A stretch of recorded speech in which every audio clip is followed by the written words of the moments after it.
Kia ora koutou ko John Reid toku ingoa, and welcome to this edition of Water New Zealand's podcast series, Tuara o Tuai. I'm John Reid, a part of the Water New Zealand Climate Change Group, and with me is group member Hannah Edmond and Calum Pringle from Queenstown Lakes District Council. This is the second in a series of 4 podcasts where we aim to sort of unpack some of the issues that we as the water sector in Aotearoa, New Zealand, needs to tackle if we're to reduce our greenhouse gas emissions. So we know the timing's critical. The water sector is poised for huge investment in infrastructure, and that means we've got some crucial opportunities to set in place pathways that will help reduce greenhouse gas emissions in the future. But if we get it wrong, we could risk locking in carbon emissions for years to come. So recently, to help with this, our climate change group produced a guide, Navigating to Net Zero, Aotearoa's Water Sector Low Carbon Journey, which helps to provide some practical answers to how we can meet our net zero carbon emission targets. So over these 4 episodes, we're discussing the journey and context of the carbon emissions targets, the importance of developing a baseline forecasting, and we'll talk about some examples. We're also looking at what's being done by some organisations that are already down the track on their carbon emissions journey, including the culture change needed within the organisation, and then also what's happening in other places overseas. So as I said, our guest today is Calum Pringle from Queenstown Lakes District Council. Calum is a Senior 3 Water Civil Engineer working in the technical quality assurance space, delivering the Council's capital infrastructure programme. A component of his role is to provide a conduit between the QLDC Climate Action Team and infrastructure delivery. Calum and the team at QLDC have been developing their maturity in the climate action space over the past 4 years, ever since QLDC declared a climate and ecological emergency. So Calum's been instrumental in establishing a recent LTP, which had embodied carbon baseline and historically led the development of the Council's delivery panel KPI updates to include metrics for more closely aligned with the QLDC climate and biodiversity plan aims and actions. And so today we're going to be discussing how QLDC has developed net zero goals and applied these to their programme of work. So welcome, Calum. Thank you, John. Thanks very much for having me. QLDC have been on a real journey over the last year or so, haven't they, in this carbon space? And I guess maybe to start off today, could you tell us a bit about the journey that you've been on, especially around applying your net zero goals to the project and what those net zero goals are? Yes, I can.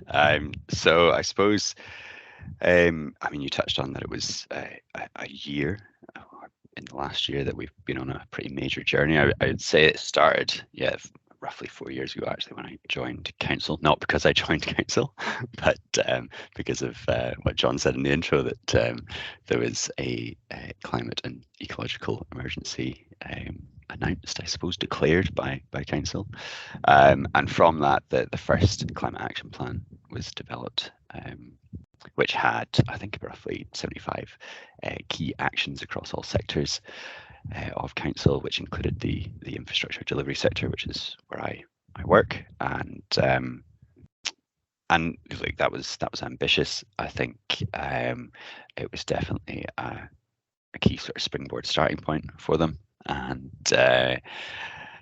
I don't think we actually achieved much of what we intended. I can't remember the percentage, to be honest, but since then we've further developed the climate and biodiversity plan, which is essentially an updated climate action plan, and again that has 60 key actions across it, which effectively form our net zero goals, really. But I suppose the basis behind that is that, just I suppose in summary, that our greenhouse gas emissions are reduced by 44% by 2030, and then achieving net zero by 2050, all pretty much in line with the national government targets as well, really, and the science-based targets, and that's all off a 2019 baseline. So I suppose in my world, there are maybe 4 or 5 key actions that really influence the infrastructure delivery space. One of those is really embedding climate-focused goals and understanding in the full project lifecycle. I mean, as you well know, and as I'm sure many of the listeners know as well, that the biggest climate positive impacts you can have on a project come at the very start, and they gradually reduce. You know, we've all seen that graph. One of my favorites. It is. In fact, I started the carbon crunch just the other day, Hannah. Yep, 3 times. multiple times. Yeah, absolutely. It was wonderful. Yeah. So, look, we all know it's out there. We're trying to establish a process to actually, I suppose, affect that in project delivery. So, in line with that, we've gone through, as John mentioned in the intro, we've gone through an LTP carbon baseline for embodied carbon, and hopefully in the next LTP that will evolve to include operational carbon as well. And myself and a couple others had some pretty key input on that, because it was very much capital infrastructure based, and the climate action team don't really work directly in that infrastructure space, so we're a little lost as to where to start.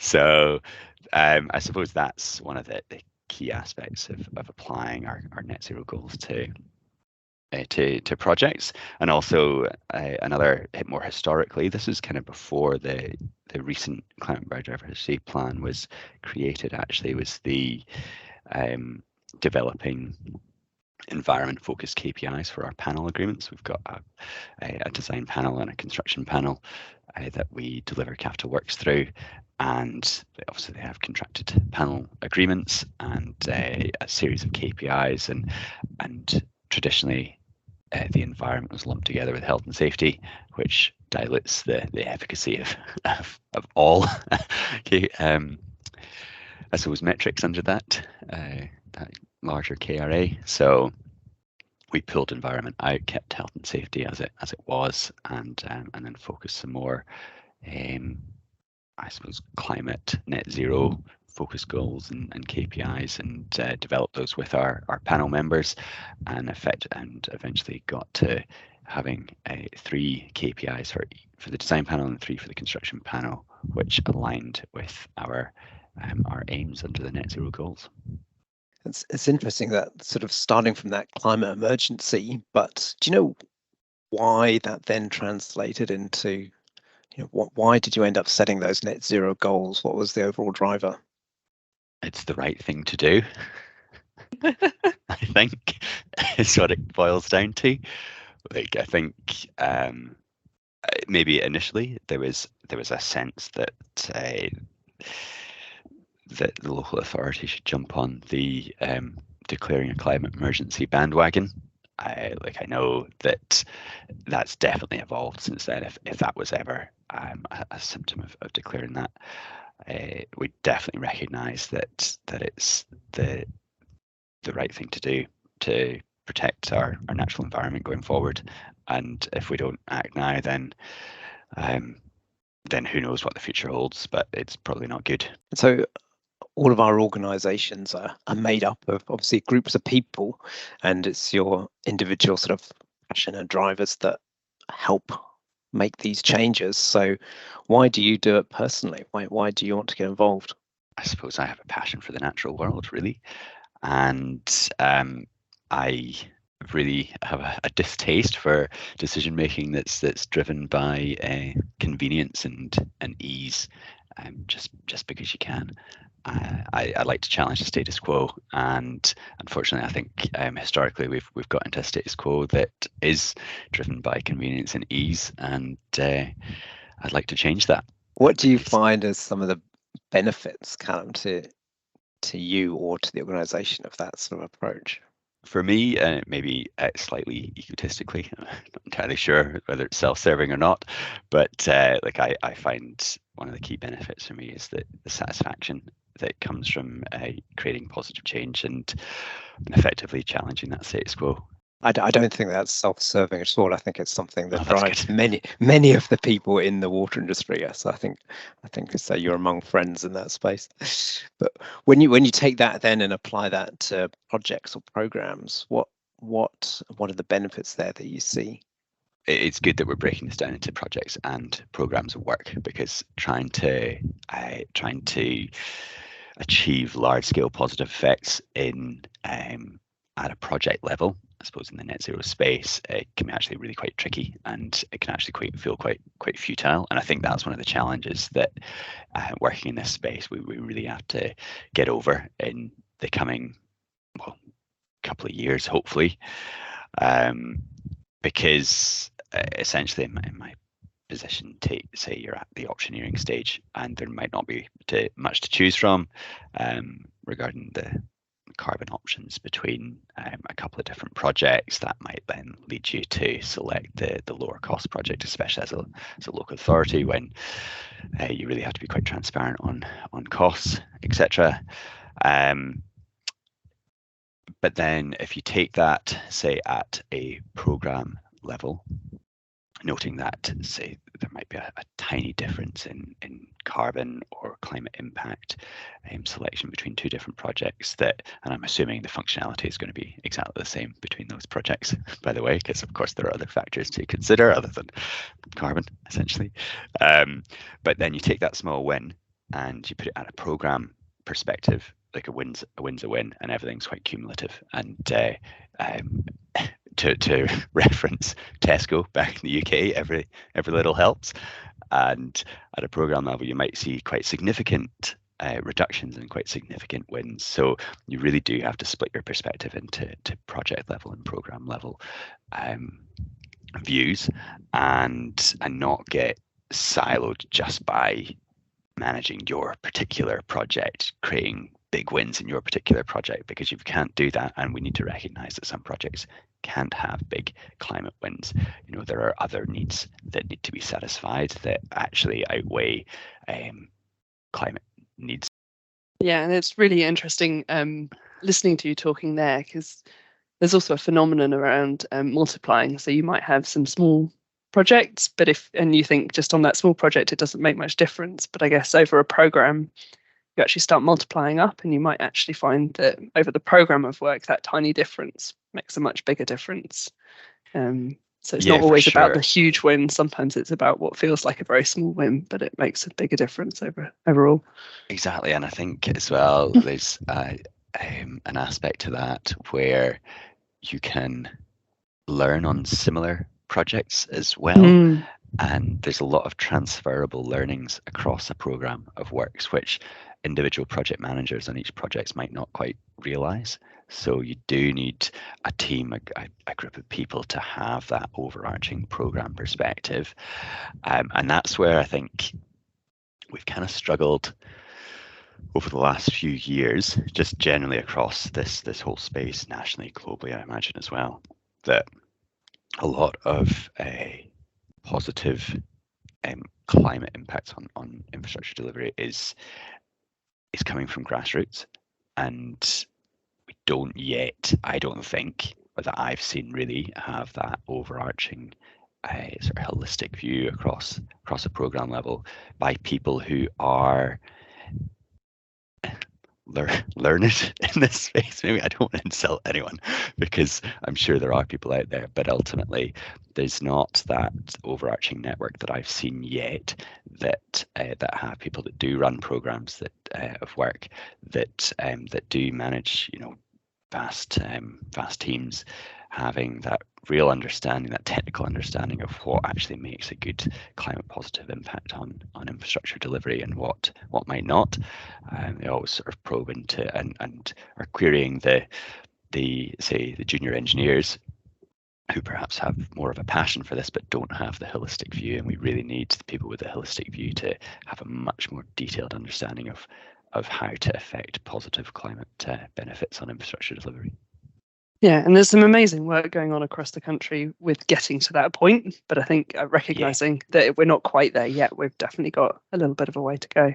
100%, like, and it's all a big learning curve for all of us, really. And I've seen exponential change in the past year, I'd say, maybe even to a year and a half. But it takes time, and we've got to recognise that as well. Yeah, like in terms of looking at your program with QRDC. Can you give us some examples of how your net zero goals that you've set have influenced your infrastructure program? Yes, I suppose I touched on one of these earlier, the environment KRA, and then the environment focused KPIs that we have under that. And one, say, take an example of the KPIs for the construction spaces that we require. I think it's 3 products that have environmental product declarations for them, recognizing that EPDs don't necessarily mean that you have a lower carbon option than another product, but the reason we selected that as a KPI was to, I suppose, try and show the market, our supply market, our construction delivery partners that we understand EPDs, we understand the value of them. We recognise that it's a key piece of documentation going into the future to give clarity on your supply market, and then that will hopefully then influence how we deliver construction projects. And we've seen great uptake in that space. There was a bit of working through the why when we were developing that KPI, especially with our construction partners, because of the point I just made. But since then, incorporating that KPI into our tender documentation has had great response. It's been amazing, and not only are our delivery partners selecting 3 products with EPDs, they're selecting 5 or 6, or it's fantastic. It's fascinating, Calum. It sounds like you've been making some fantastic progress particularly over the last 18 months. But I'm sure there's been some, as well as the ups, there's been some downs. What have you seen in terms of challenges trying to bring net zero goals into the program of work over that time? Politics. No, I jest. But look, I mean, working in a local authority, there's always going to be a bit of political tension that influences decision making, and I wouldn't say that's not a negative thing at all. And I said that somewhat in jest, but like to create significant changes to establish process takes time and takes convincing in any organization, and perhaps that's a little more tricky in a government organization when you've got so many different interested parties, and often parties that obviously don't work in your organization but have a vested interest in what you do. So yeah, that takes time. And I think also one of the challenges is people's subjective understanding of what is good in the climate impact space. Because, I mean, to reference the age-old analogy with health and safety, people's understanding is subjective around what is safe practice, and it's exactly the same when it comes to understanding climate impacts, in my view.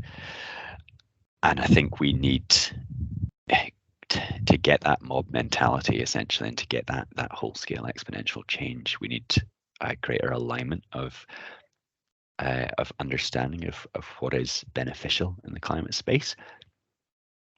You sort of covered a couple of issues there. One around how our understanding of technology is changing, will change, climate science, etc. And then also the people angle about how we need to try and sort of change the way that we do things within organizations. What do you think is the bigger challenge for us as a water industry going forwards? People, for sure. Like, although I said the market adapts well and humans do adapt for sure, but I think technology adapts much quicker. And of course, you've always got that human input to technology anyway. But changing people's minds who are not in a vocation, not in a space where they're used to adaptation on a regular basis is tricky, I found. People generally hate change, and I suppose, actually, I think in this space that change management is going to become a core, the sort of epicenter of understanding our climate impact into the future. Just that psychological aspect of understanding why people think the way they do just now around certain things, changing their appreciation of convenience and ease, and getting them to do something that might be considered a little more onerous, a little more challenging, and more time consuming with a positive mindset is so tough. It's a common theme, isn't it, through all these changes that have come over time. But yeah, a really important message. We all need to start moving together. In this journey that you've been taking, is there a key takeaway that you've got from the work that you've done? Yes. Not to rely on other people to ask the questions. Like everyone in this industry needs to be asking questions about sustainable delivery, climate impacts, etc., etc. Don't rest on your laurels that we've got that sustainability manager that they'll do that work, that we find, then they'll tell us what to do. We need much more accelerated change than that will allow for. So you need to be asking questions, even if you don't think you're asking the right questions, you don't think you have a full understanding of what you're asking about. Well, that's the whole point. Everyone needs to learn. We recognize that we're pretty much all in our infancy in this space just now, and I say that just as an umbrella view, that global view. There are some that are really well developed, but ultimately, if you take us as a whole, as an industry, we're actually in our infancy, really. So just ask questions, and if you end up asking questions to a room of people who have no idea how to answer your question, then that kind of shows you something as well. So then you can go away as a group and ask someone else or another group of people. Just keep asking questions. It's a really powerful message, isn't it? And a real call to arms. And also what I'm hearing in that is that it doesn't matter what stage of your career you're at, asking questions is the most important thing. So it's also a call to empowerment of all of us to be on that journey together. Yeah. Look, and I as a junior engineer was not good at asking questions, I must admit. And I think there's a certain there's a mindset of some engineers where, although you are quizzical by nature, asking questions is kind of contrary to your character, because you think you can work it out yourself because you're a problem solver, and yeah, that's great. You can problem solve, but actually, I think given the time frames that we have to create whole scale positive change here, we just don't have the time to individually solve problems that actually someone down the road might be doing exactly the same thing. So just pipe up, ask and ask again, and that way, we'll create that common communication and an understanding across the industry. That was a theme that came up in the carbon crunch that you mentioned earlier the other day, that we've got to all work together. Nobody's on their own, and no one person can solve this. Yep. There's certainly plenty to do. So where do you think Queenstown Lakes will take this next as an organisation? What's going to be on the radar for next year, for example? So we have, as I mentioned earlier, we've got 60 actions. They are spread across the 3-year LTP cycle.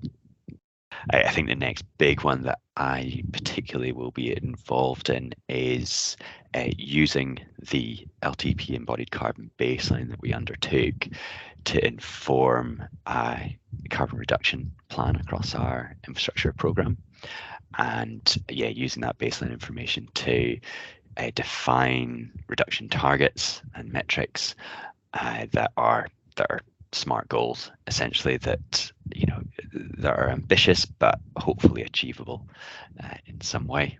And I think as council in general, they're working on alignment of all of the different projects that have been occurring over the past year and a half.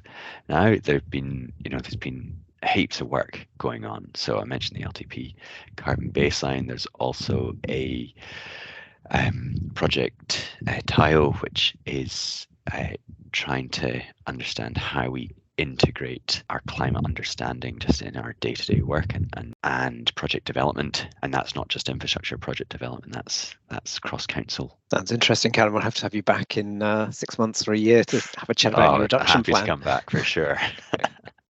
Thank you, Calum. It's been great for Hannah and I to talk to you today about what's happening at Queenstown Lakes District Council in that sort of infrastructure and climate change space. Thanks to everyone else for taking the time to listen in to the podcast. Remember, this is the second in a series, so look out for the next one, where we'll be talking about change management and the skills we need to achieve net zero across our industry. If you've got any feedback, we'd love to hear that. Please send that to us at Water New Zealand. And thanks, everyone, and see you next time.